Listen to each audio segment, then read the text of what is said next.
একসময় এক গরিব কৃষক তার স্ত্রী ও একমাত্র ছেলেকে নিয়ে গ্রামে বসবাস করত।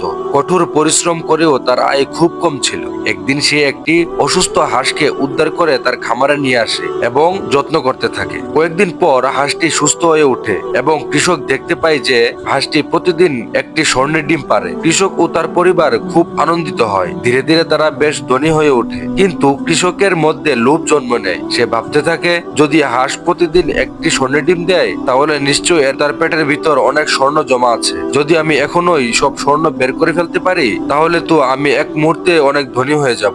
এভাবে ভাবতে ভাবতে কৃষক একদিন হাঁসটিকে মেরে ফেললো এবং তার পেট চিরে দেখলো। কিন্তু হতাশার বিষয়, হাঁসটির পেটের ভিতরে কোনো স্বর্ণ ছিল না। কৃষক বুঝতে পারলো যে লোভের কারণে সে তার সবচেয়ে মূল্যবান সম্পদ হারিয়েছে। বন্ধুরা, লোভ করলে সবকিছু হারাতে হয়। ধৈর্য ধরে কঠোর পরিশ্রম করলে সফলতা আসে, কিন্তু অতি লোভ করলে সবকিছু নষ্ট হয়ে যেতে পারে। এই গল্পটি মজার হলেও এর শিক্ষণীয় দিকটি আমাদের বাস্তব জীবনের অনেক গুরুত্বপূর্ণ।